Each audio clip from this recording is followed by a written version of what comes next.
where the public confidence.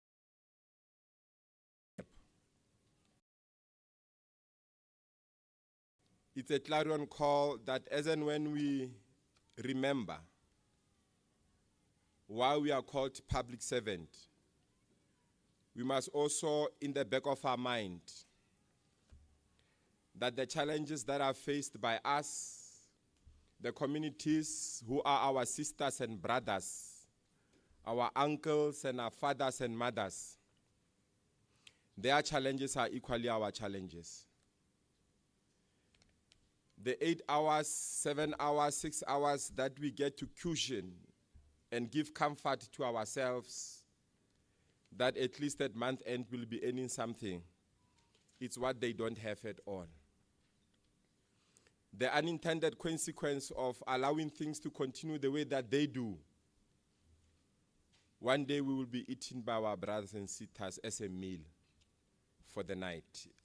On that regard, ladies and gentlemen, I will then call upon our Director General, Mosweu Mokgotle, to come and render opening and welcome to the Provincial Integrated Public Service Month launch 2025. DG, the stage is yours. Thank you very much.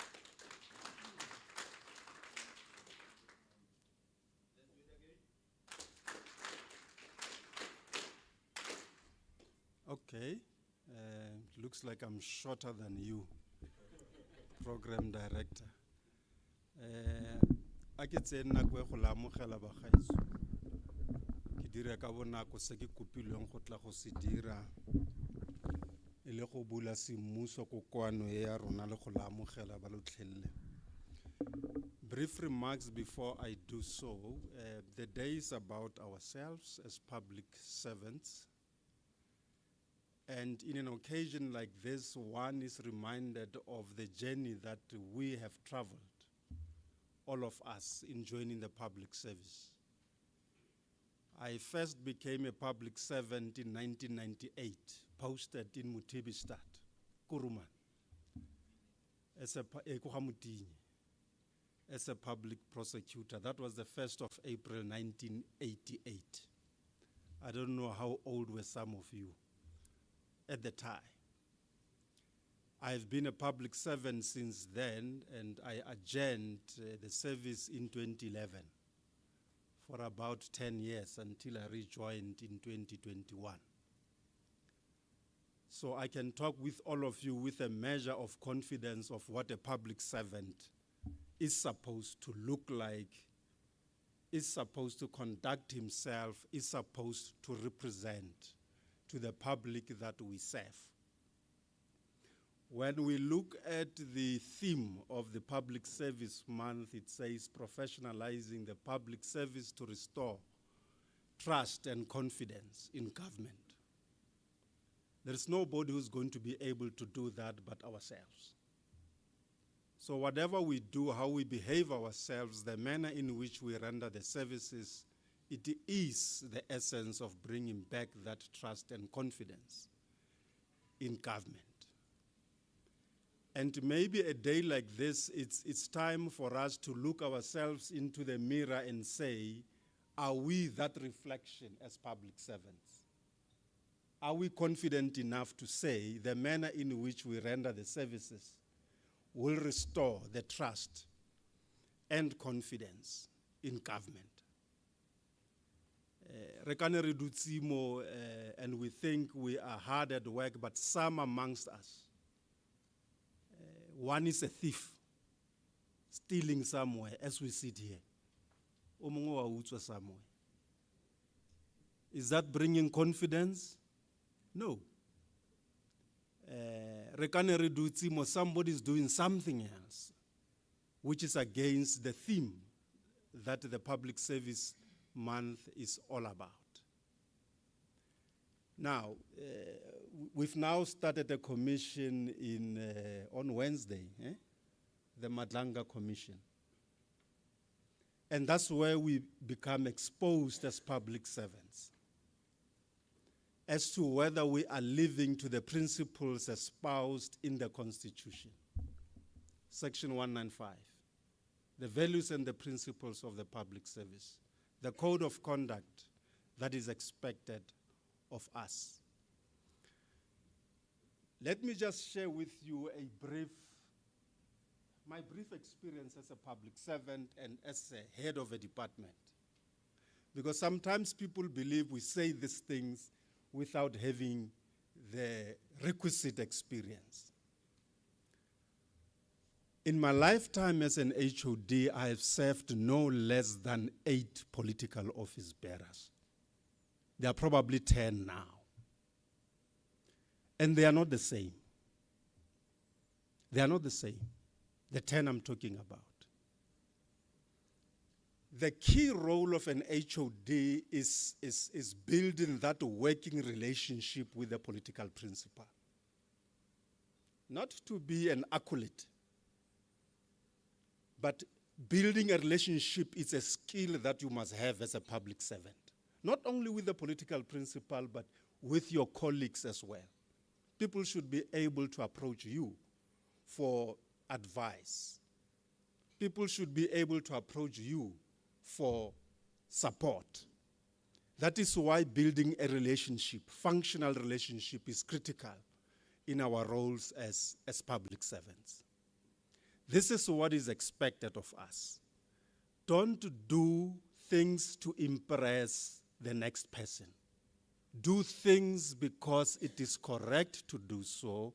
That is what you are paid for, and that is what is expected of you. This is how we can restore the confidence and trust back to government as public servants. Now, today must also remind us that the third pillar of the medium-term development plan is about building a capable and ethical developmental state. And this is the cohort of people that needs to build that leg of the medium-term development plan. Because if you don't have a good state, you are not going to be able to deliver on the first and the second pillars of the medium-term development plan. Now, all of you, you are aware that we've started this Tunsalerole program. I know some people are saying it's politics and so forth, and it has attracted this interest in the legislature. What is the budget? What is this? People think that we have appropriated money specifically for Tunsa. What they don't know is that all the monies that are spent in Tunsa have been there, budgeted for those services. So Tunsa is accelerating service delivery, but it's not a new project altogether that requires a new budget. Now, phase 5 of Tunsalerole has introduced a new dimension, which is very unique. As HODs, we've been going out with our political principals to the projects and so forth. But with the 5th phase, the Executive Council has said, we want to see an HOD with this Smolanyana team and a table and what do you call this thing? Saletsatsi. Yeah, gazebo. Sitting there and directly interfacing with the public about the services that are rendered in agriculture, in economic development, in education, and wherever. And that has also given us a reminder as HODs that this is the reality of what we are supposed to be interacting with. And that is the reality of what those that we lead are supposed to be dealing with on a regular basis. So today it's about recommitting ourselves as public servants that whatever we do, we must be a reflection that says to people, we've got a good government because of how we deliver the services to the public. So I hope the speakers today will talk more about the purpose of the day, but I just thought I should share with you this few remarks as we go through the order of the day. We apologize that we took a while to start, But the reason why we've taken longer to start is because the Premier had to start somewhere. And I'm sure when I tell you, you'll appreciate why we had to give space to that. We've got a difficult area in the province and the country called Ditsobotla. The Premier has gone there this morning. You know it, Mos. It's all over. Lehurutsi, not Lehurutsi, Ramotsere Muilo wanted to join, but we've been able to quell it earlier before it developed into another Ditsobotla. So the Premier has gone there. It's about the same issues that we're talking about. How do we restore services in Ditsobotla? So it's not about anything else. So I took time to explain to the organizers that let's delay starting the meeting a little while so that we are not going to stop midstream waiting for the Premier. He's assured me that in a short while he will join us. So you are all welcome, colleagues, and we welcome all the presenters as well who are external to the province. Today is truly about integrated services as well, because Tunsalerul is about integrated services. One of the issues that we are battling with, and we met as HODs and CEOs 3 weeks ago, is that very often we talk about integrated service, but in our planning we seem to be missing that integration. We normally talk about the one district plan, but we are unable to package a set of catalytic projects for a district. To say for Ngaka, this is a set of the catalytic projects. This one comes from this department, this one comes from this department. It's a package for Ngaka only. You have a similar package for Bujanala, similar package for RSM.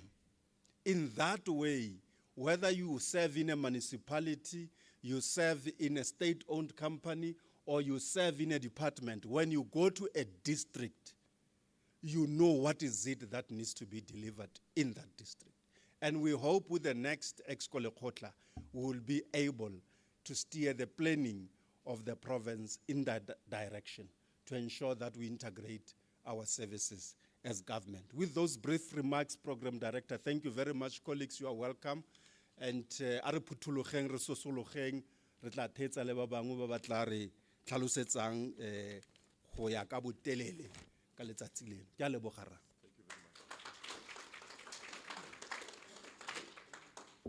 Re lebogile thata mokaedi kakaretso so sa se re bolelang sona se se tsamaisanang le tshimologo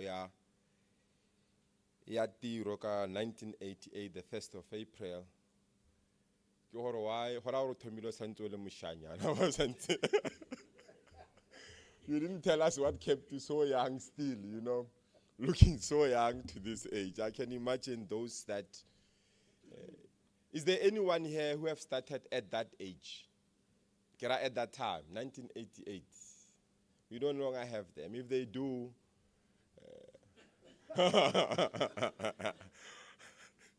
no, but thank you very much for also making us aware that as a public servant, you must also be healthy. You must also look after your good self. I mean, one of the things that I also know that we spoke about with DG in the past is the level of physical activities that have sustained him through that period and time up to date. We are going to ask Philani Moeli on behalf of the acting DG Vukela from DPSA to come and talk to us about professionalization of the public service in a way of wanting to build trust and restore confidence amongst ourselves. Mr. Moeli.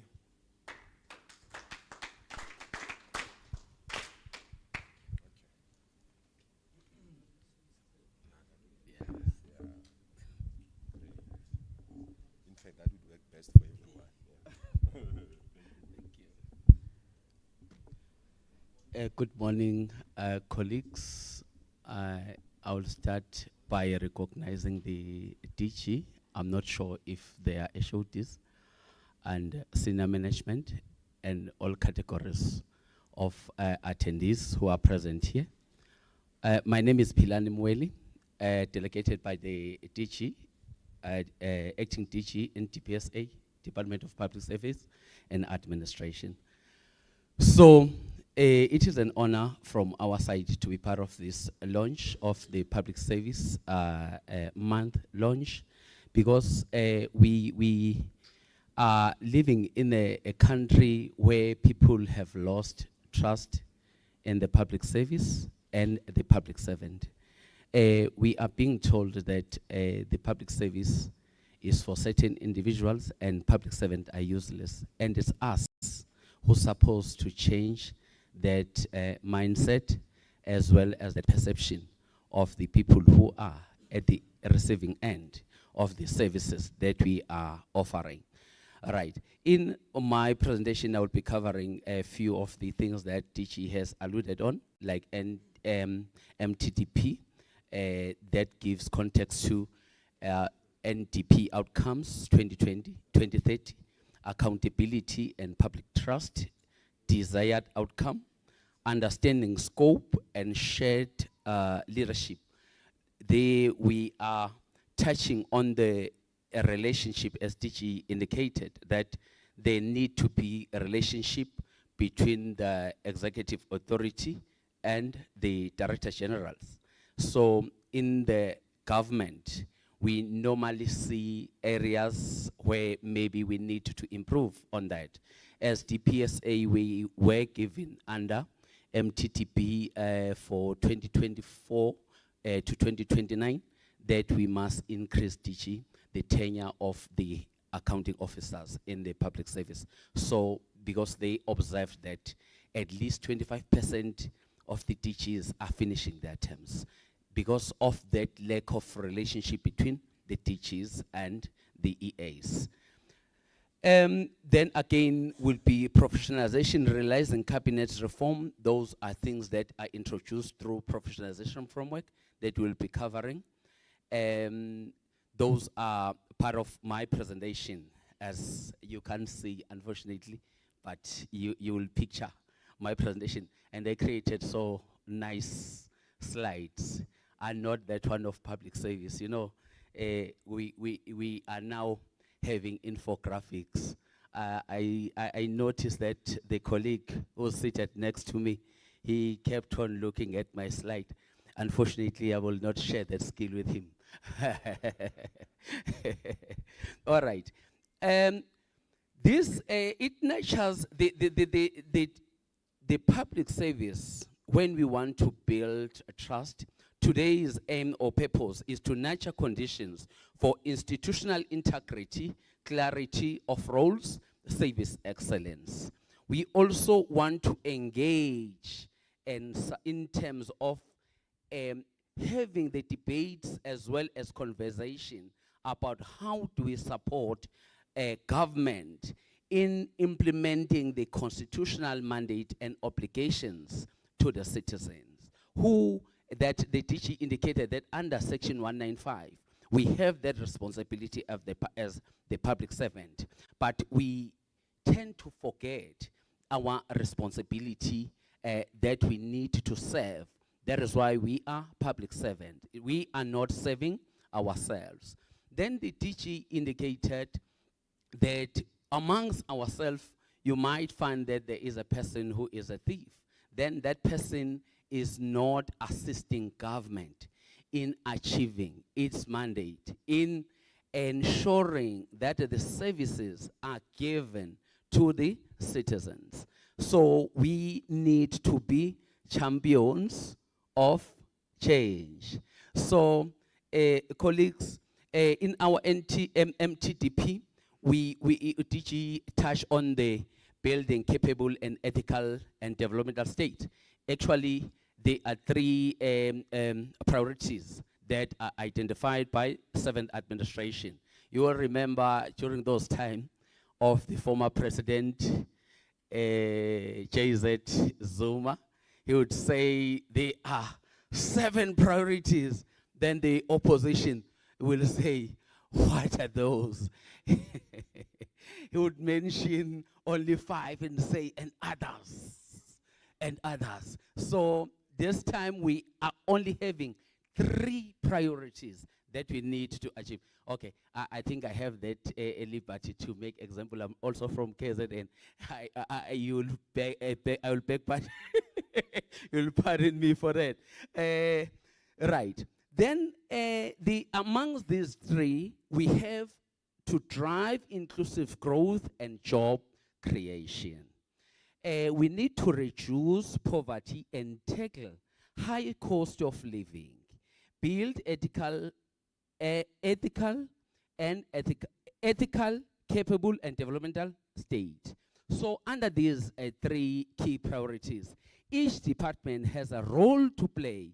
Not only the department. If it's a department, that department is comprised of different components and branches that makes that a department. Then those individuals who are appointed in those critical positions in the service delivery point, they need to have commitment of ensuring that we drive this inclusive growth of the public service as well as the citizens. Because, colleagues, you find that in public service, there is that isolation of certain individuals. We are no longer considering that a public service should be inclusive. Regardless of political background or political parties, we need to ensure that the service that we render to the people are inclusive, regardless of race, gender, as well as other demographics. Then, colleagues, we then have desired outcomes that we are having, that we say when we talk of professionalization of public services, DPSA, that we normally touched on, is to enhance efficiency and productivity. Under this area, colleagues, there is a comment that has been made by DG that I'm not sure whether it's DG or the program director, where he said we will be suffering, or we will be at one point or at one stage be queuing for the very services that are rendered by government, by us. We will be at the end of the day requiring those services and blaming government. But while you are in government, you are not promoting change, you are not promoting professionalization. Then I always ask myself, what is it that HR, maybe when they are doing the induction, I wonder if maybe they do also include the code of conduct, because it seems like the public servant now, once you get appointment offer, then once you're appointed and you are confirmed probation, then now you are having what we call arrival syndrome. There is a director, when I was in public service in KZN, said, I don't want people who will be having arrival syndrome. Arrival syndrome develops when the person get confirmed and say, now my probation is confirmed. I don't care, the ITC. Then the persons tend to be ignorant and not be committed. You start to see a person coming late to work, the phone rings, the person doesn't answer the phone, the person start now to not to attend the meeting, DG, having the hall that has empty chairs because of arrival syndrome. The person who is new, who knows that his performance is under monitor or is being monitored, that person would be here and early at work. But the arrival syndrome is always a problem. Then there are policy. We are saying we need to implement better policy.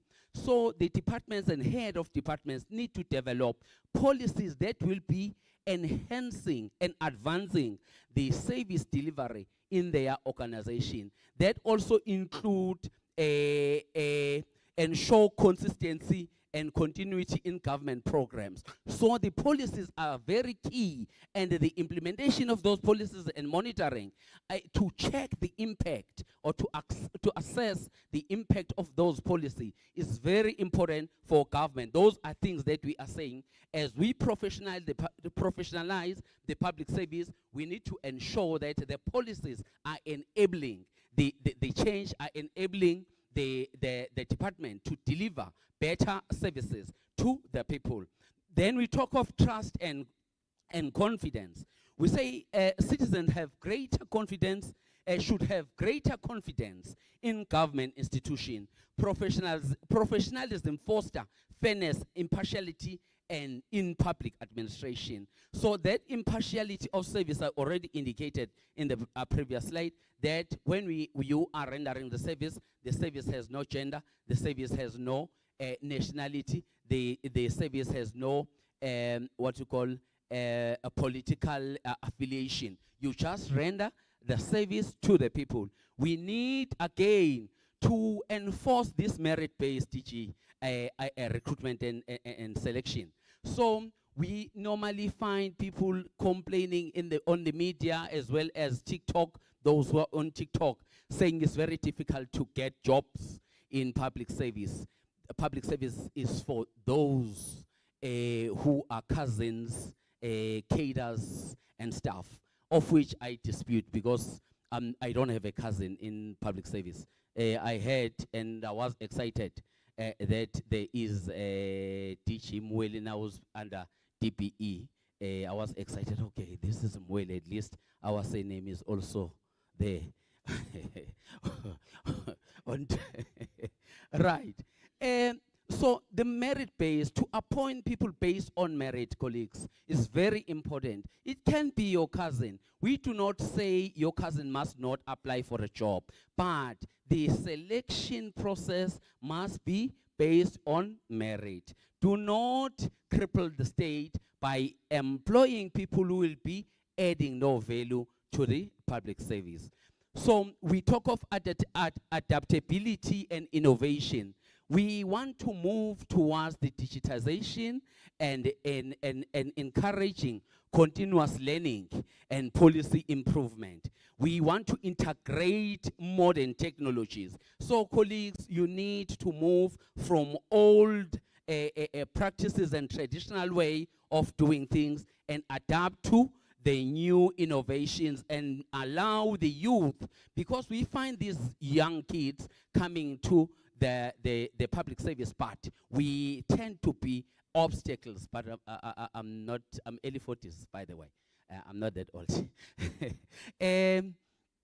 We tend to be obstacles in terms of allowing the youth to bring innovations and new things and new ways of improving the service to the people. So those are challenges, but we are saying we are desiring to achieve all these things, to enhance efficiency and productivity, better policy implementation, trust and confidence, merit-based recruitment and selection, adaptability and innovation. So those are 5 things that we desire to achieve. Colleagues, you will know that there is a public service regulation. Public service regulation, I'm not sure if all senior managers are familiar with the public service regulations. I implore with you that you read maybe Regulation 11 to Regulation 14, where it talks about the code of conduct. Mostly those areas are code of conduct. I think they instill that humility within a person. That is why I'm saying I think in HR we still need to see that induction of people and incorporating code of conduct and ensuring that we are instilling the professionalism and trust as well as ethical behavior to those who are appointed by a government. So I will read a few things that I've also included under this slide, under Regulation 11, as issued by the MPSA in terms of Section 3(1)(h) of the Public Service Act. Then we are saying employees shall be faithful to the Republic and honor and honor and abide by the Constitution and all other laws in the execution of his official duties. Honor and abide by the Constitution and other laws. If you are in supply chain, colleagues, don't predetermine the appointment of service provider who will be appointed before the process is undertaken. Let us respect the PFMA, Public Service Act.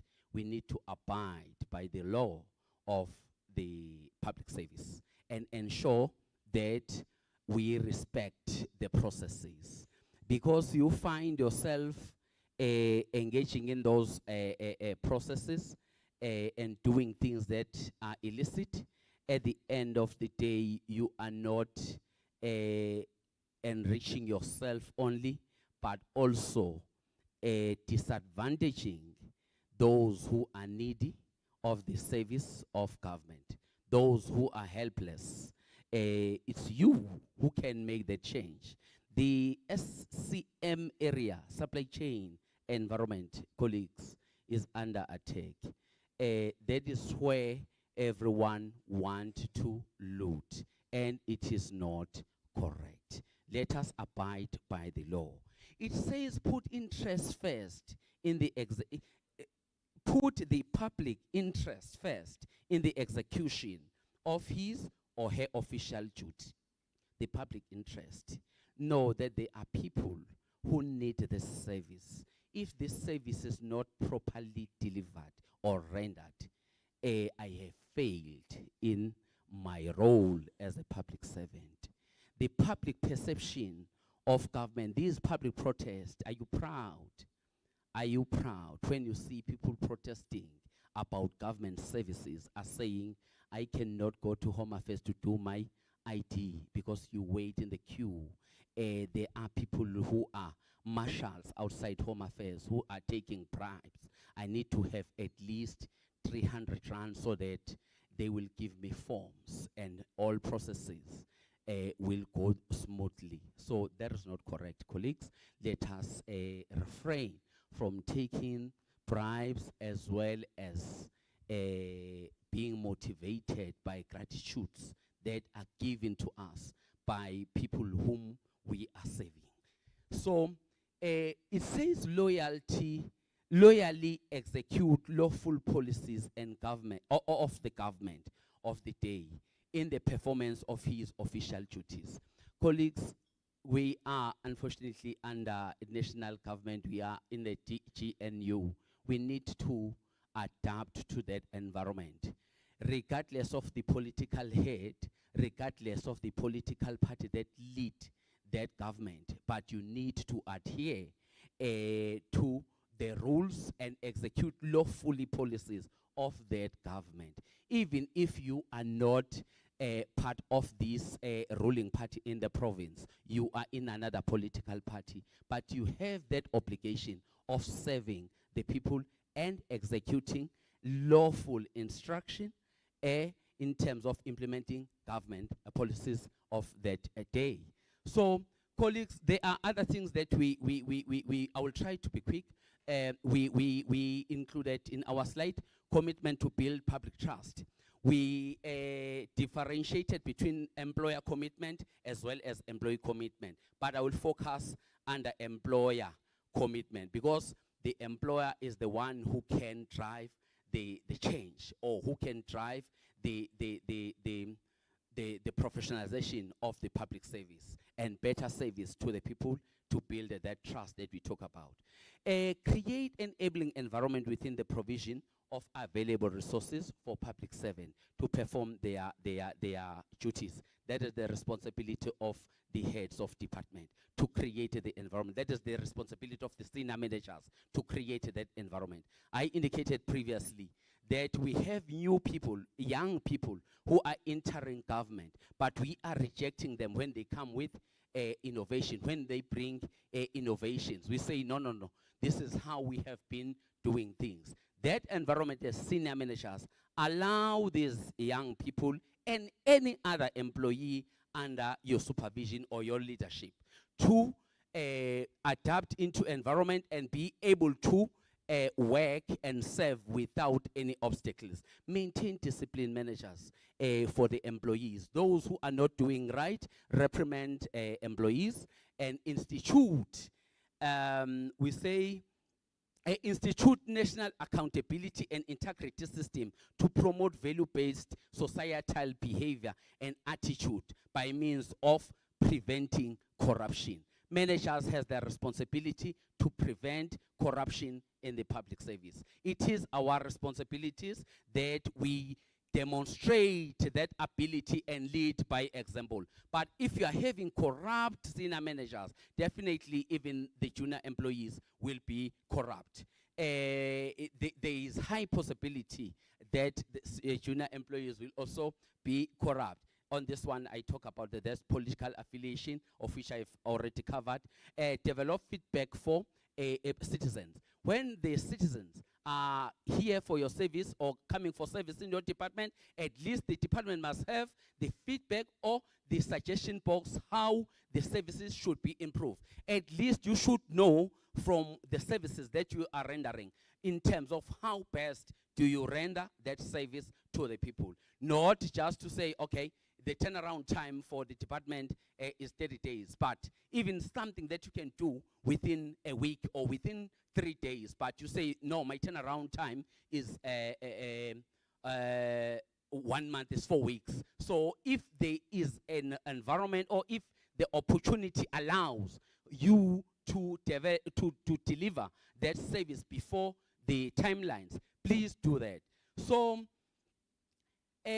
we talk of complex with navigating complexity with integrity. So here we talk about the DGs as well as the ministers. We say since the Public Service Act, under Public Service Act, most of responsibilities are given to the minister. It always refers to the executive authority. But those responsibilities can be delegated to the accounting officers so that they will be responsible for administration. So this helps in terms of ensuring that the tension that we talk about is minimized, because it emanates from ambiguity in delegation, oversight interpreted as an intervention, insufficient clarity on role scope.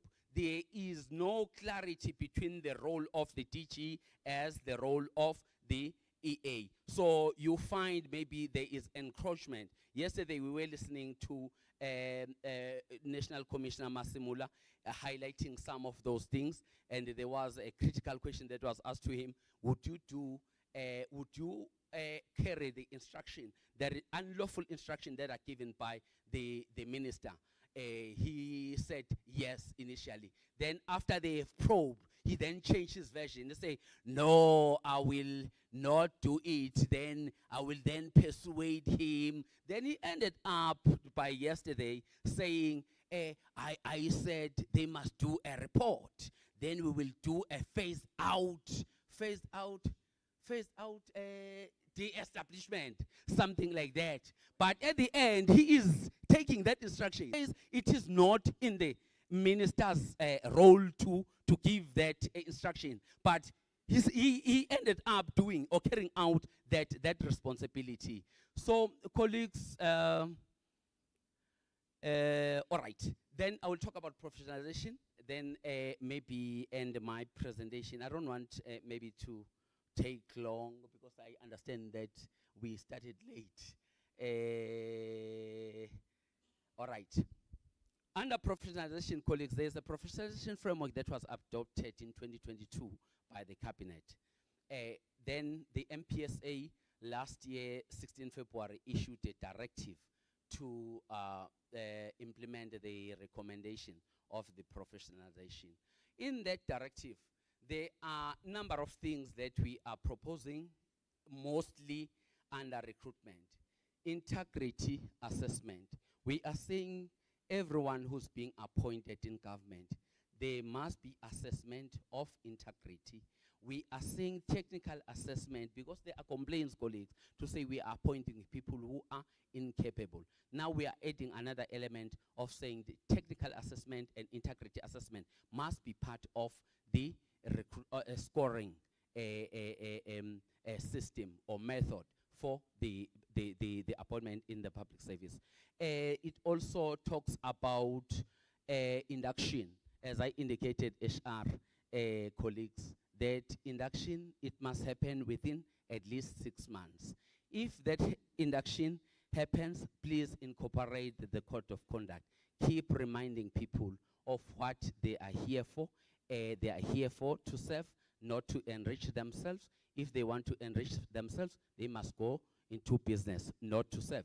Government is not for rich people, but it's for people who afford to pay school fees and monthly groceries. So,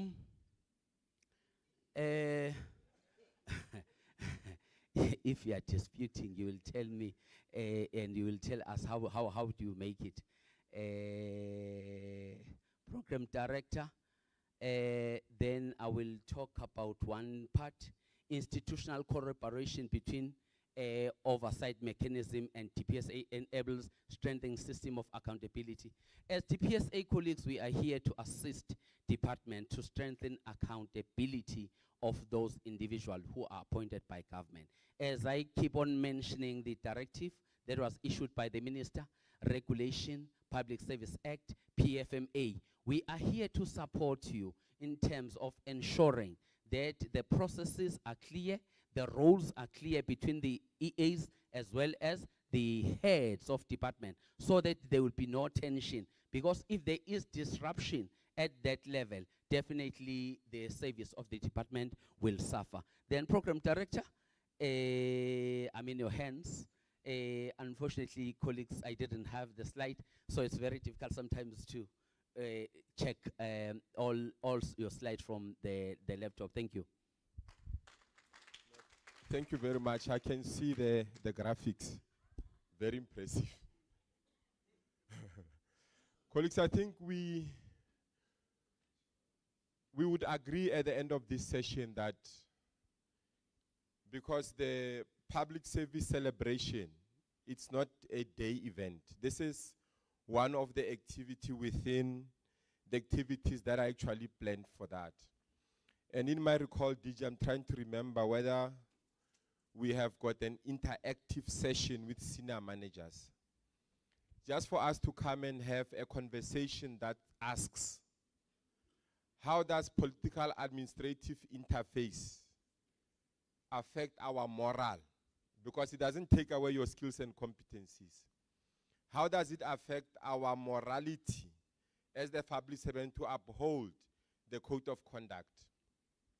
And what is it that perhaps we may want to do to build the qualitative institutions that we know that they will enable a developmental state? Those conversations, I think, is the conversations that we must have, DG, following this engagement that we are having.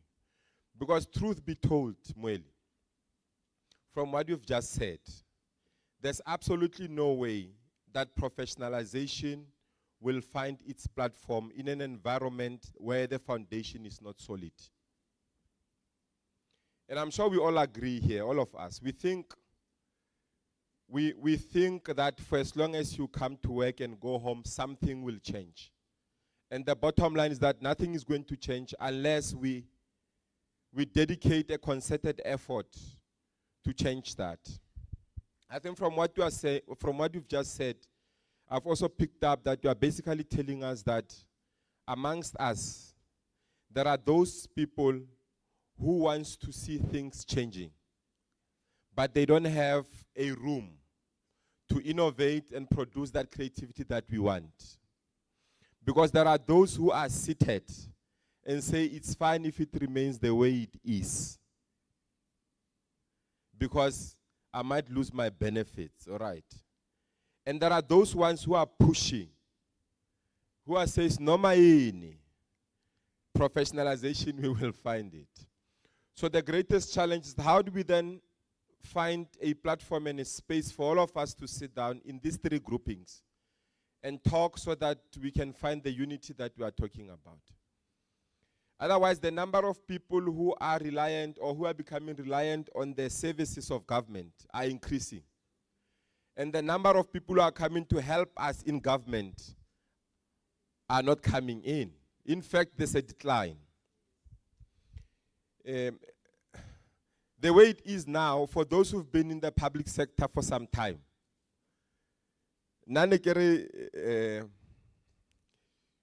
a thought that runs around. And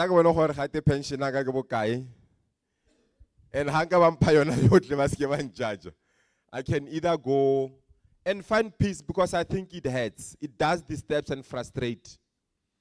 When where you are and you spending much of your time, you don't get space to become that which you should be in that particular moment. The level of humility amongst us is equally dropping.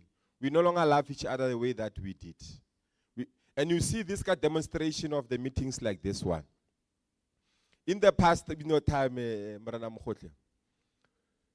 we know that when there was a meeting, we would arrive 30 minutes earlier. Apology was not even an option at that time. But for now, we find a way of saying, I apologize, I would not be able to come. And we agree with you because, we need to in the system and we're hoping that one day you will wake up and will be able to push the mandate we are employed for. But I suppose we need to have those serious engagements. What are the things that makes us not to become what we should be because we made a choice to be here? We are also trying to manage time so that the Premier does not find us on our way out, all right? The expected time is 11:30. It's almost 11:10. And we have got a DJ today, and he was saying that it's ready for listener's choice.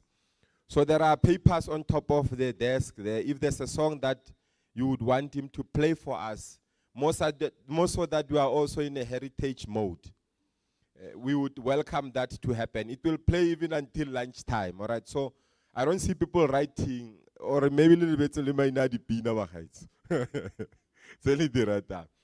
on that note, I will request, Ntate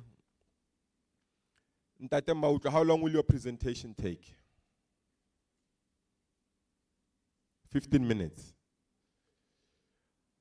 How about a leg stretch for 5 minutes, DG, with your indulgence? And somehow reflect on what we think we want to achieve here. You can talk amongst yourselves. It's just 5 minutes leg stretch. Those who want to go to the loo will do. Who wants smokes break will do. And you should recognize this as an attempt to hold on time. All right. Yes. DG has allowed it that, you would not be discriminated against. It is not going to be a career limiting comment. Whatever that you are going to say here shall not be used against you in the boardrooms. Yeah, your comments, you wanted to add something. I can see that you are nodding a lot. No, I have no addition. Most of the things DG covered most of the things. CD, is Provincial Treasury okay to date? Are you happy? I'm good. Good.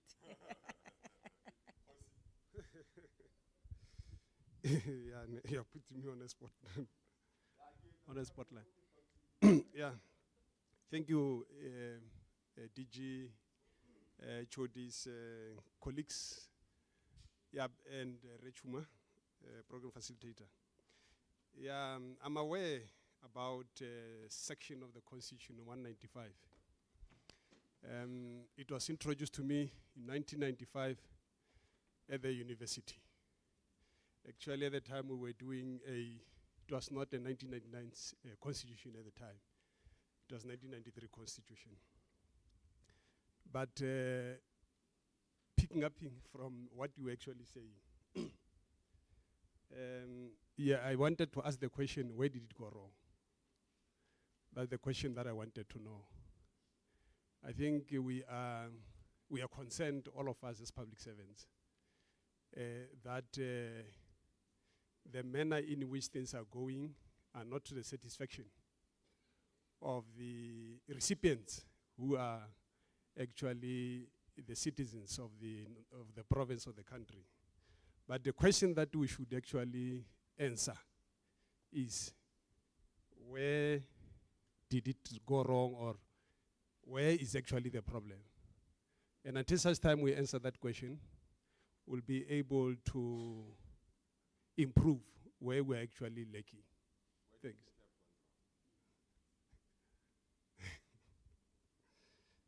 Yeah, I think where I think we have gone wrong is our non-adherence to what we are supposed to do, as because all of us, we are professionals in different areas. All what is expected us to do is to stick to what we have been hired to do, and as professionals in our own respective fields. So I think somehow some of us have dropped the ball. Yes, basically because the chain is as strong as its weakest link. We are a chain as a public service. We are just one, but we need to ensure that each and every one of us plays his or her role in the public service. No, I'm sure there are a lot of us who agree with what you are saying, that we might have dropped the ball. But how do we then pick it up, and how does it look like? Is it a golf ball, rugby ball, soccer ball, you know, a plastic ball in a No, thank you, Chair. My name is Penyo Chweni from Dr. Ruth Mumpati District Municipality. During the discussion, what comes to my mind is reflecting on the past years and the ideal to have one public service. I'm not sure how far is that process, because it has been taking too long, and I don't know what could be the hiccups for us to attain that. Because as things stands now, we really need one single public service across the three spheres of government. Issues that are being seen at municipalities, I think, analysis have been done.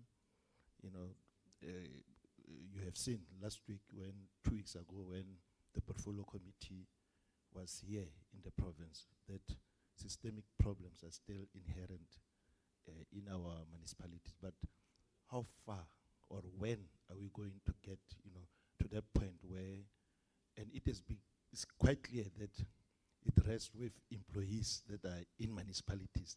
They're the ones who are causing all these problems. But how long will it take for us to ensure that we have one public service directed by the Code of Ethics that is, I've read in the website of public, it's got good codes and etc. and policies. But policies at national and province are different from those that are at local government. Though currently there are processes that are being put in place to ensure that we get towards that. Like recently, the review of the white paper on local government, which has gained traction currently, and I think it's going to be launched in a week's time by the minister.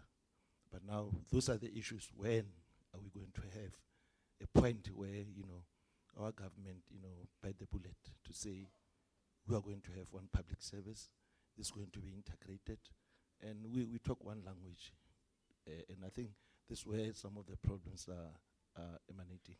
Thank you. This interest of yours is actually good for all of us, but how are you doing with DTM in Dr. Ruth? Because No. I'm sure it's one of the building blocks towards building a one public service. Yes, we started well with our DTM since its launch, but we had the impact of the 2024 national election had a huge impact, because we have to change now the champions that were deployed to our district. And at some point we dropped the ball, at our municipality in the district to take this spear. We made some huge strides towards having an integrated planning process, but we didn't have integrated budgeting, and which is still a big, huge gap, because services are taking place at the doorstep where our communities are living. That's where local municipalities are. The district is just playing a facilitatory role, but depending on your power and functions, like Ngaka Molema and Dr. Ruth, are water and sanitation authorities.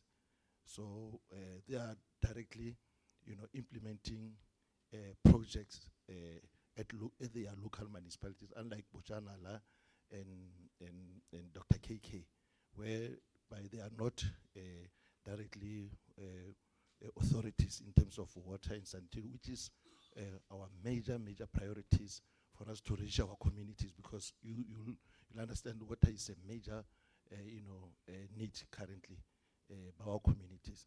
But now the approach, and I think the approach can work well if all sectors are taking place. We have been talking about this, but we have seen when the DDM was implemented that a lot of sector departments were not coming to the party. They started very well, but at some point now they started again the same problem that they used to have of deploying junior staff where decision making has to be made. Also the integration of our planning cycles, it has to be looked at, because we cannot be planning implementing from the 1st of July to the end of the 30th of June in the coming year. Now, national and province, they're implementing from March. Yes, the cycles can be integrated, but here we are talking about one government here. We're not talking about different governments and, independently of each other. But yes, in terms of the constitution, we need to be interdependent and interrelated. But this is the major cause of concern. But the DDM approach, as legislated, will assist us to achieve that. Thank you. So basically, the white paper, local government, will try and also align the budget cycles. All right. Tata Moholo. And you are going to come from after you, and then I'm going to give it to Tara, and then I will check that side with you, Tata Moholo. Tara, so after Tata Moholo, No, thank you, Program Director. And let me also start by thanking the organizers for putting up this particular program, which afford us an opportunity of engagement as we are launching the Integrated Public Service Month.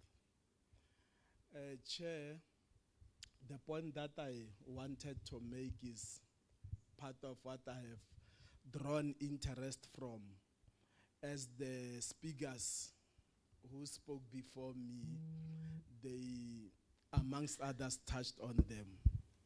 The priorities of the MTDP.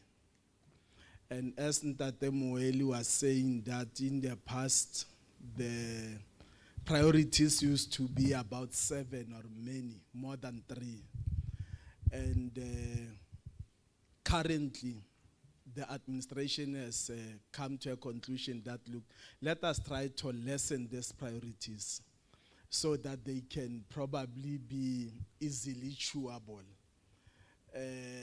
We can implement them successfully, because maybe if there are many, we are also, they are so broad.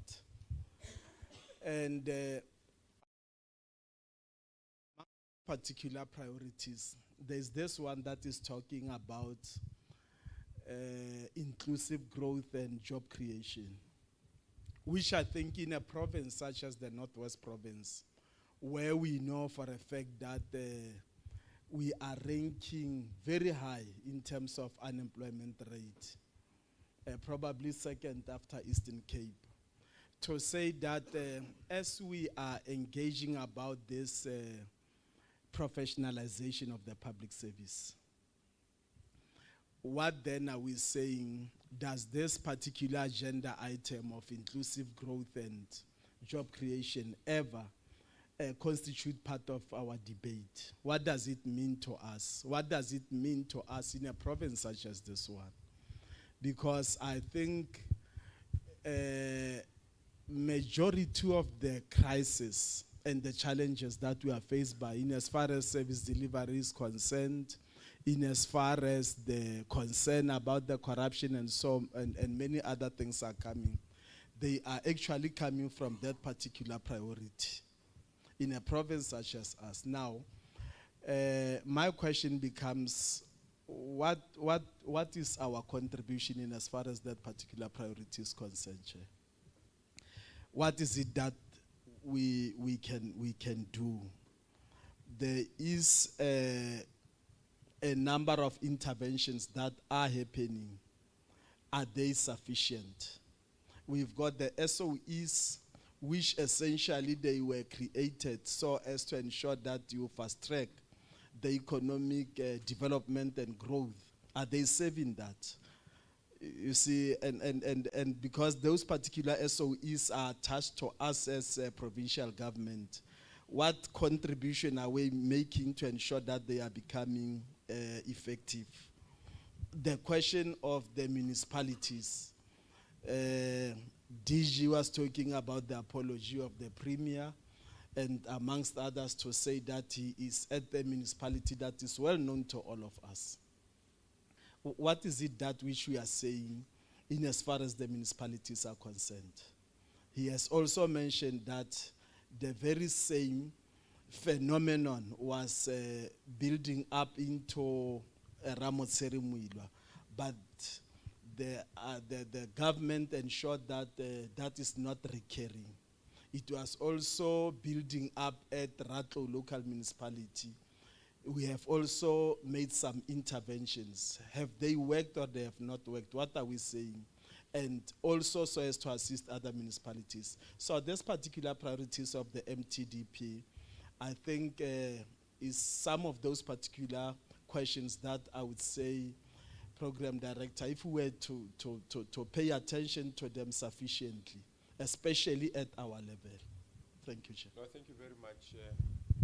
Maranakhanti, is there any inroads that we are making towards our strategic intent? And when the only person who asks questions here is the Program Director. When you must come up with your question and bring what you think is the solution to it, and whether you have answered correctly or not, but we note that your question for further engagement. But your questions are very pertinent and we liked them.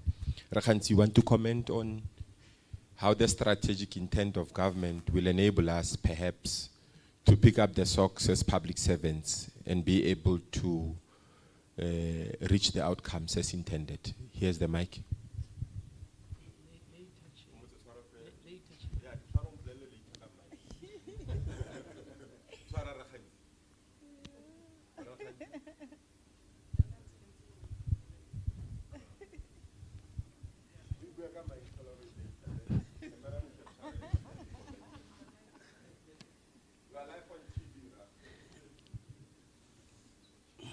Yeah, good morning, colleagues. Let me just share something that I recently experienced because I've been forced to say something. I'm looking at the theme of the program says professionalizing the public service to build trust and restore confidence in government. And for me, the operational words there are trust and restoring confidence in government. And I want to share a story that I recently got involved with somebody just last week. I was driving along the Sweden Airport Road, for those who are familiar with Mafikeng. Then I came across two gentlemen there, and I stopped because I knew one of them. And this other one introduced me to the elderly man who was with him, and then he said, Khanzi is responsible for planning in the Northwest Province.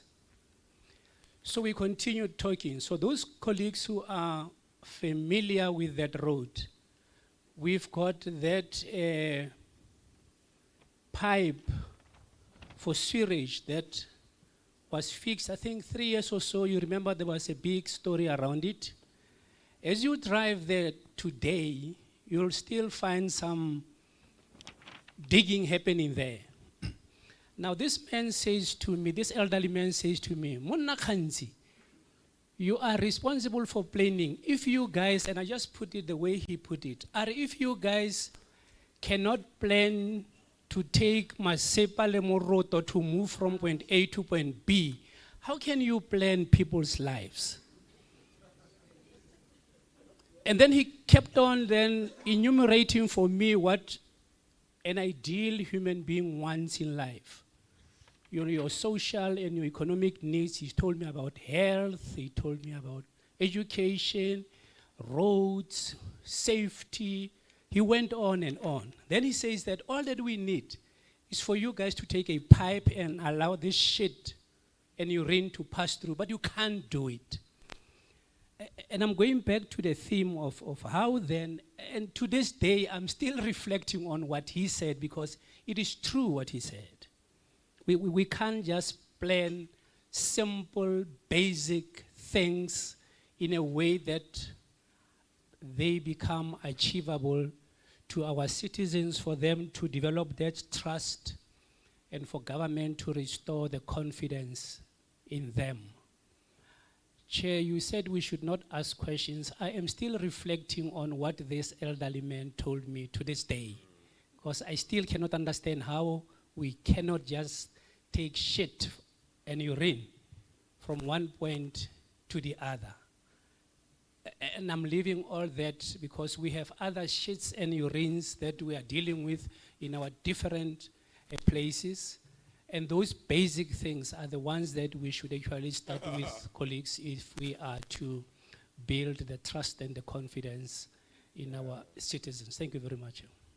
Hey, that's profound, because chances are, if there are those that are managed to cross through, they're expected to come back for you to drink. So it means we suicidal in our work intentions. Eric Sukhoro has, when I met him, he was a special program in transformation, gender mainstreaming and what. It's almost 15 years later. Where are we now?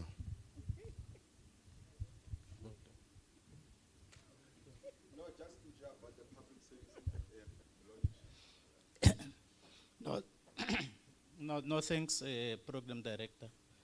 You know, coincidentally, last week I attended the NHRC chaired by the DDG, Dr. Matlat. And then one of the issues he then asked us to reflect on, one was he asked a question, how many of us are less than 5 years in the public service? And by show of hands, there was none. And he then said, how many of you are more than 10 years in the public service? Then we raise our hands. And then he asked us to reflect on what is happening now. Yeah, what is happening in the public service? Then we then reflected, and there were a number of issues that we raised of concern to the current public service. One of the issues is lack of professionalism in the public service at large. But what really was taking us was the issue of that what you've reflected on, the political administration dichotomy. And we spend a lot of time to reflect and say, at what point are we going to separate politics from administration? Is there a way to do that? So that then administrators must then focus on the policy issues. And I mean, the EA must focus on the political and policy issue, whilst the HODs focus on operational issues. Then after that lengthy debate, we then realized that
state-owned entities and municipalities.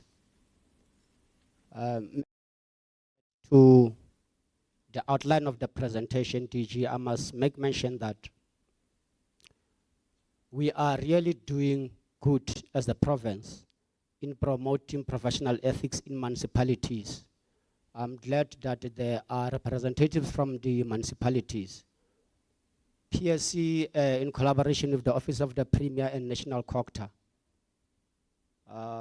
they have been arranging this kind of workshops where we talk of ethics and integrity management issues. Area yang ko yona thata ke Dr. KK, I think they are doing very well. The district municipality, on a yearly basis, they arrange professional ethics workshops. Bujanala does the same. Last week, we engaged with Dr. Ngakamudir Mulema. So really, the Office of the Premier and National Cocta are doing well on that aspect. That's including the gambling board. I don't know if Banala representatives. Gambling board also arranges this kind of workshops on a yearly basis. So it shows that they invite PSC, then it shows that we are also doing work in those state-owned entities. DG, I'm just going to be selective in my presentation. I will not deal with other issues like the Section 195 of the Constitution, because those who studied public management will know but principles were actually taken from the constitutional values and principles. If you read them carefully, you will see the issues of transparency, and they come from the non-constitutional values and principles. In the past, DG, you won't attend an interview where you will not be asked but to pillar principles. So now if you know what long appoint, because I could see them. So I don't know if today public servants can still sing but to pillar principles, or they do understand the constitutional values and principles that they must abide by. I will quickly just share with colleagues the constitutional mandate and legislative mandate of the PSC, simply because DG, there are some of the the regional offices of the national departments that are present, and some of the state-owned entities that we have never engaged before. We don't take this issue for granted. Last year, when we were conducting inspection at the Department of Public Works and Infrastructure, colleagues were asking us, PSC, what is PSC? I think anybody you know. So we had to explain. So we really saw that we are actually neglecting our colleagues from the national departments who are based in the province. But at least we engaged the Department of Water and Sanitation some months back. So they don't really understand what PSC is. Some were saying, okay, I'll public protector in yan. So we really need to clarify that so that colleagues understand our constitutional mandate clearly. So PSC is an independent body established in terms of Section 195 of the Constitution to ensure maintenance and effective administration and a high standard of professional ethics in the public service. DPSA has spoken all the issues relating to professionalization framework, the issues of the directives that they issue. Now the PSC is just an implementing agent and also plays an oversight role. Hereby issue a directive on the other remunerative work outside the public service. Ours is just to monitor the departments if they are complying with the directive. So it's not like we will issue policies, but we also contribute to policy decisions through our Minister of the DPSA. We just provide oversight over the public service, but we are also accountable to the National Assembly as well as the provincial legislature as well. So what do? We provide advice and make recommendations and propose measures, and we also issue directions. Now, I will just quickly DG deals with the specific issues, because the colleague from the DPSA has spoken about all other issues that I thought I'll speak to. The PSC role is just to, the oversight role is to, monitor the extent to which the values and principles set out in Section 195 of the Constitution are compliant with. So I'll just deal with issues where PSC has got a direct oversight role on. Firstly is the issue of the financial misconduct. When we do the monitoring of the departments and the evaluation of the departments, DG, there are specific issues that we looked at relating to how is the department managing financial misconduct. Now, as a standard, we are saying the accounting officers must ensure that they report to the PSC on the percentage of misconduct, and those should be monitored and should be reported on. Now, the department should also have got a database of allegation of misconduct, and they should also report on the number and cost of financial misconduct cases. Now, we are saying at least 40% of misconduct cases should be properly closed within 100 days of the date of the notice of inquiry, because we have seen that in some departments, misconduct cases takes about 3 years to complete. Now, the accounting officer should also ensure that cases that are more than 100,000 are reported to South African Police Services. I think this also applies to the accounting officers in state-owned entities as well as the municipalities, because this is a requirement in terms of the Prevention and Combating of Corrupt Activities Act. Now, all the monies that are lost due to financial misconduct should be recovered. We are really not doing well on this aspect, DG, as a province, because we are not recovering monies.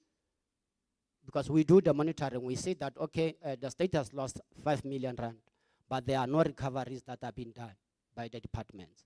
So it's the responsibilities of the accounting officers to ensure that those monies are recovered.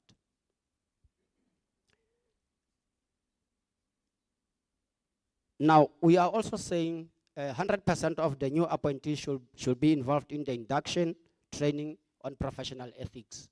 So when you conduct an induction in your departments for the newly appointed officials, ensure that the issues of professional ethics are also brought in. The colleague spoke of the code of conduct. Are they signing the code of conduct when they are appointed in the departments?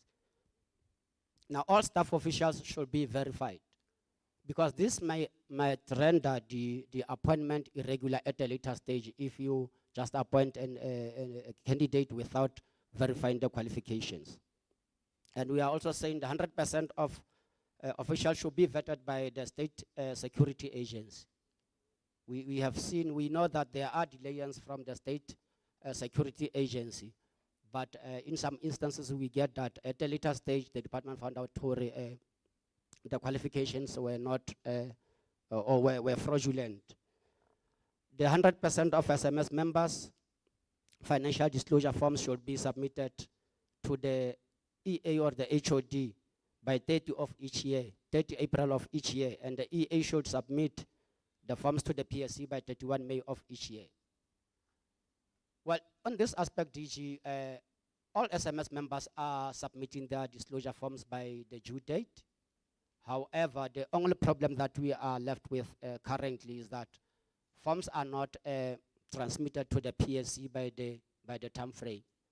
So when we report to legislature, these are the kind of things that we report on.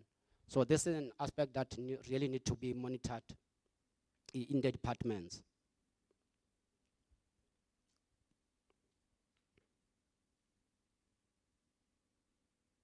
Now there's an issue here, the NACH cases, DG. PSC is only responsible for the management of the National Anti-Corruption Hotline. However, in terms of the referral protocols, all those cases are referred to the provincial office of the PSC, and then it's further referred to the department through the office of the Premier. That is in terms of the protocols. So the expectation is that feedback should be submitted back to the Public Service Commission in order to close the case management system. We are currently having a number of feedbacks that are required by the complainants. Because if we don't provide feedback to the complainants, they will not have confidence or trust in the National Anti-Corruption Hotline. Because some of the cases have long been referred to the departments, but we are not receiving any feedback. I think this is an aspect where we need to really improve. The Gambling Board would normally, on a quarterly basis, they check with the PSC. Are there any cases that are referred to you that concerns our entity? So even the departments, I think it would be better that they do the same, to check if there are any outstanding cases where they are supposed to provide feedback to the PSC. Because it's really taking time for the departments to investigate those cases. And I don't believe that it's a capacity issue in the departments that they don't have investigators. Because I know departments do have investigators, then we just need them to investigate cases and provide feedback to the Public Service Commission.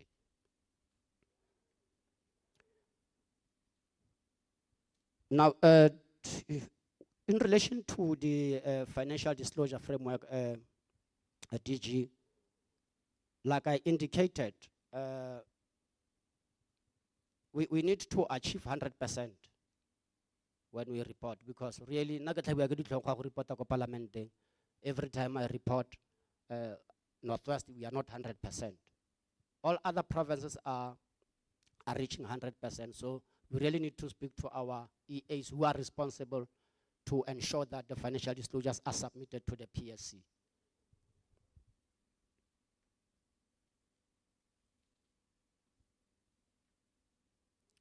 So basically, all other aspects are covered by the presentation from the DPSA, and thank you very much for your time, Program Director. I will share the presentation with the Office of the Premier. Yeah, we'll also have an opportunity to get the infographics presentation from DPSA with notes on how to make that graphic, isn't it? Yeah. I saw a butterfly written professionalization in the presentation. I'm sure we can continue with our discussion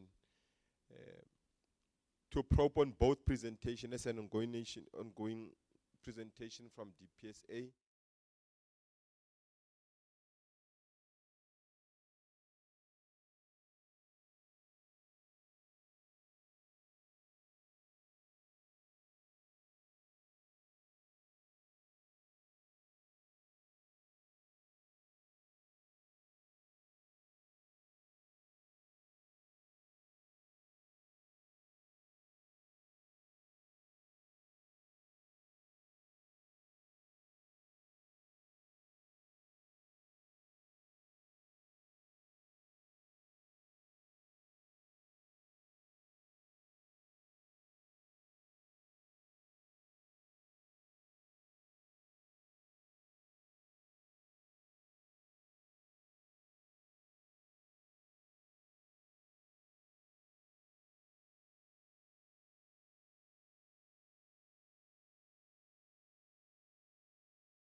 stand up. All of us. And I'm going to check.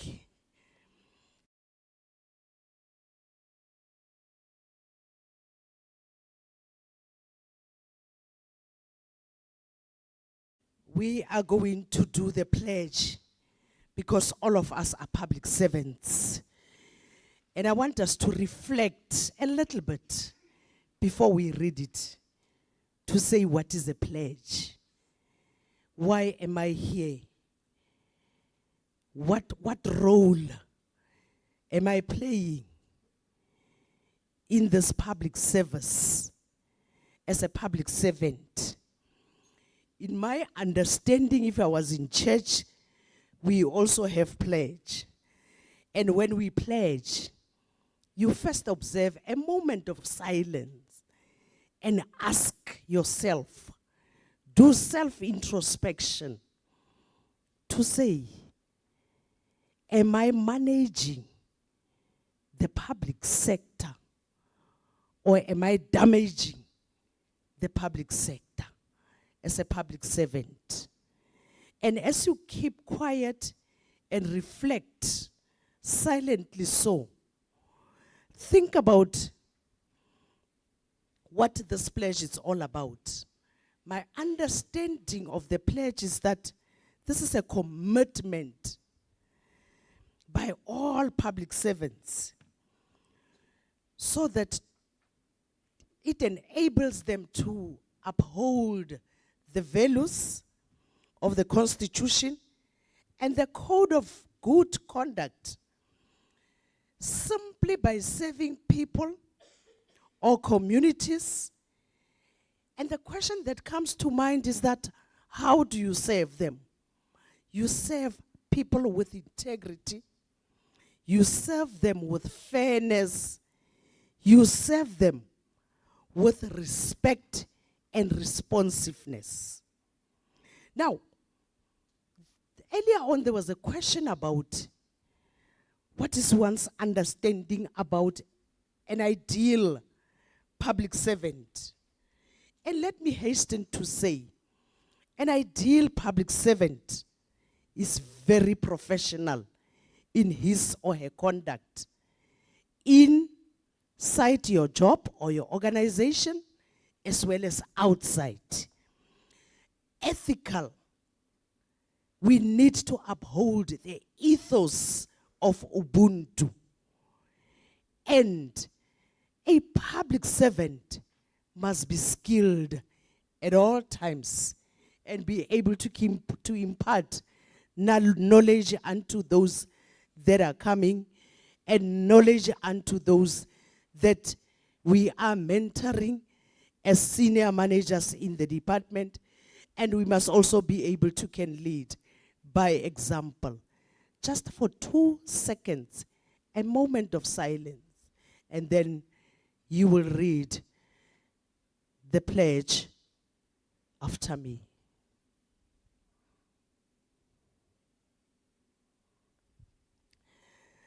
Thank you very much. Pledge on the Public Service Charter. As a public servant, I commit to embrace discipline in the implementation of government priorities.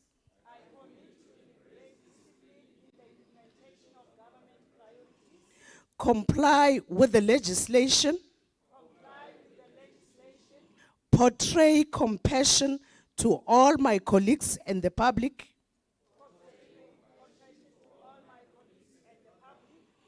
And deliver efficiency in the performance of my duties. I obligate to abide by the constitutional values and principles guiding public administration.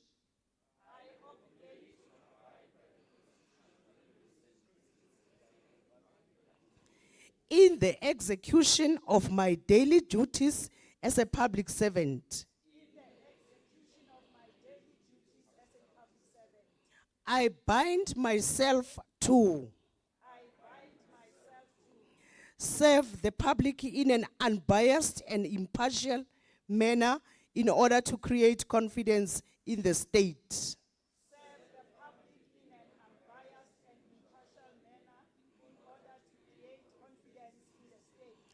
Provide timely services to promote the development and advancement of all South Africans by putting them first.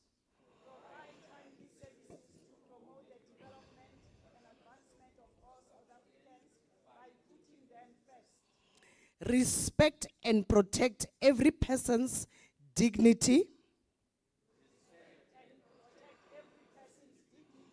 and rights as contained in the Constitution. Not engage in any transaction or action that is in conflict with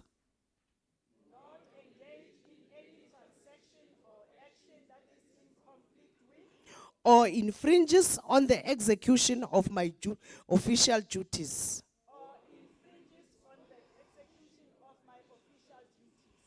Act against fraud, corruption, nepotism, maladministration, and any other act which constitutes an offense.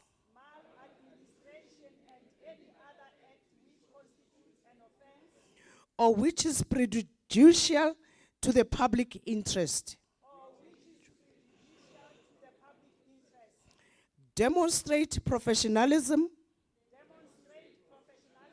competency, excellence, transparency, and impartiality in the performance of my official duties. Lastly, we belong, we care, we serve. Thank you very much.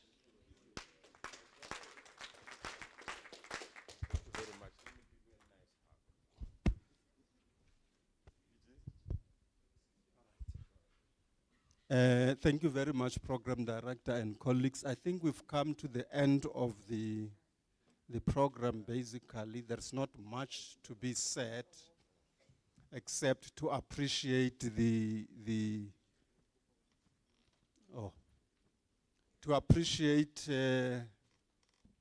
rendition of the Public Service Charter. Thank you so much. Like I said in the beginning, this is a reminder of who we are and what we are supposed to do as public servants. Just two things that we may want to improve on as we move forward. Colleagues, especially those from the HR, because this is about building a capable developmental state. The one thing in the public service that I think we may want to improve on, it is the career pathing. Most of us are accidents. Honestly,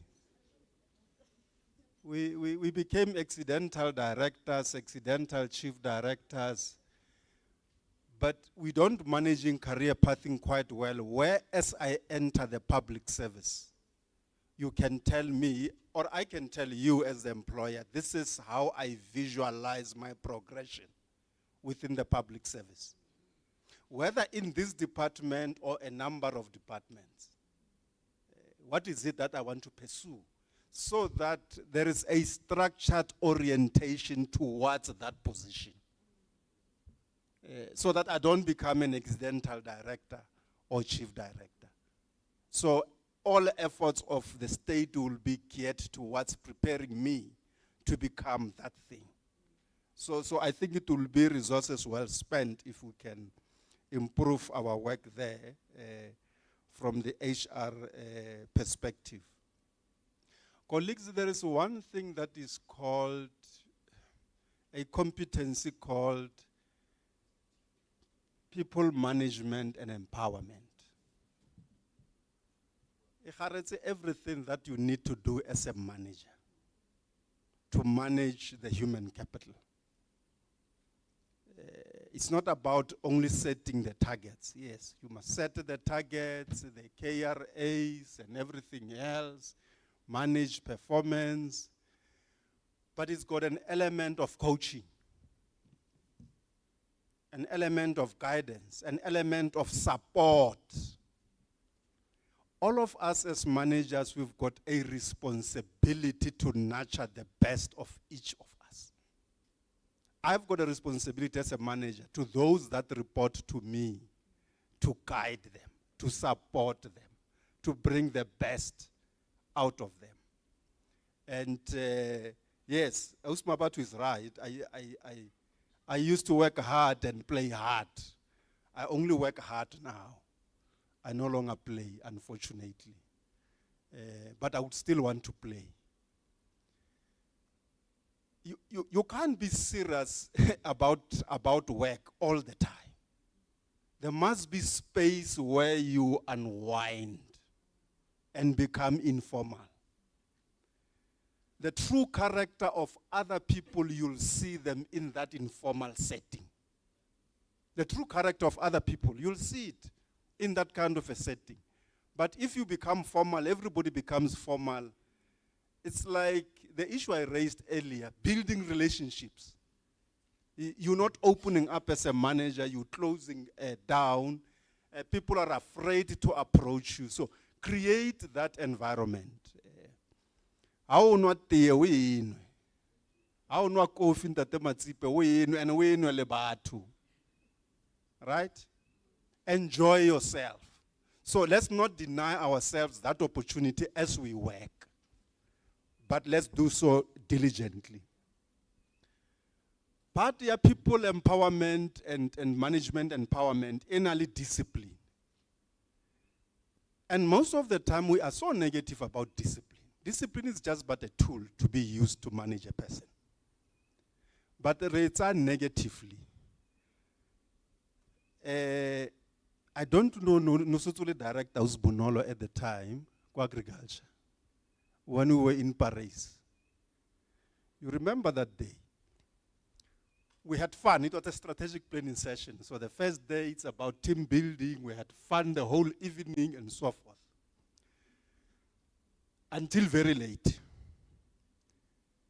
But I was the first one to get into the boardroom the following day.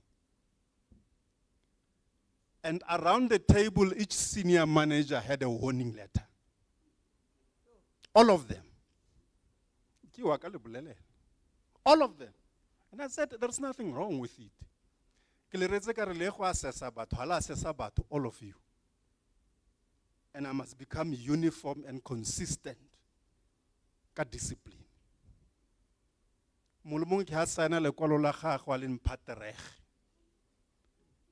Another deadline here a month. After this month, you should have completed the assessment of all the employees in your unit. And guess what? All employees were assessed. It worked, but we still remain friends with all of those managers.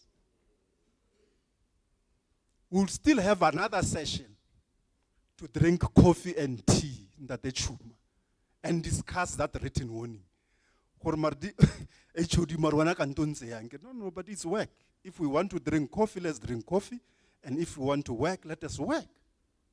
But I'm not going to compromise work because we drank coffee together, Dr. Mutupi, unfortunately. So, when I was in safety, remember I took the whole department to Bloemfontein. It was about a Batopili trip. The whole department, just to have a sessions, another department in Free State, but we spent the whole weekend there. And I can justify it as an accounting officer, why I'm doing that. I'm building a team. You see? So there is so much that we are supposed to do, all of us as public servants, to make sure that we manage the human capital properly. Maybe we could arrange that session. I think I had intimated it to Premier Nakwenatsena. Or maybe we can organize a session with all the senior managers in the province just for him to get an engagement with them and a session of discussions, inputs from managers as to how they see the delivery of services in the province. It can only, add value. There is no harm in doing that. I would once again raise it with him. Talking about the premier, in fact, I got a message from him. Ditsobotla being Ditsobotla. Ditsobotla being Ditsobotla, the councillors are locked. Nothing is moving there, so the premier is not going to join us any longer. He said I must decide as the most senior public servant what should happen. And I took that decision that will not read his speech, because my orientation and protocol says, if the premier is not here, at least there must be an MEC. And when MEC but lo premier o tlhobogile ya le gore ebe DG a ba le speech relating. So because of that protocol, I can't do that. So we'll give the premier an excuse. They're still locked in that council meeting. Koditso Botla. Dr. Matsipe, you raised a very important point. And how easy service can be if we can digitalize government services. You'll no longer have somebody at Matile traveling all the way up at 100 Randa to come to Mafike. Because I can, render that service digitally with that person sitting at home. This is how services can be improved in government if we digitalize what we are doing. We'll be able to render the service without having to put an extra cost to the citizens. So let's pursue that. I'm aware why we are a little bit behind in terms of IT as a province. I think we took a dip. We didn't have a JITO from 15? A permanent one at least. We didn't have a JITO since 2015 as a province. It has been acting. Jimmy, you may want to remind me. 2019. Oh yes. So there has been a slum, and I hope Luena hot lokotsama. Narekrile romo 6 months. I hope Luena hot lokotsama Rematsipe so that you can assist the province to move into that direction of digitalizing the services of government. So this was a fruitful session, a true reminder. Maybe we need this twice per year, just to have this engagement, and maybe in a bigger forum, out now than the limitations we've imposed, and have more of engagement, because it really helps. Let's get the presentations, but then let's get an engagement as well. Thank you very much, colleagues.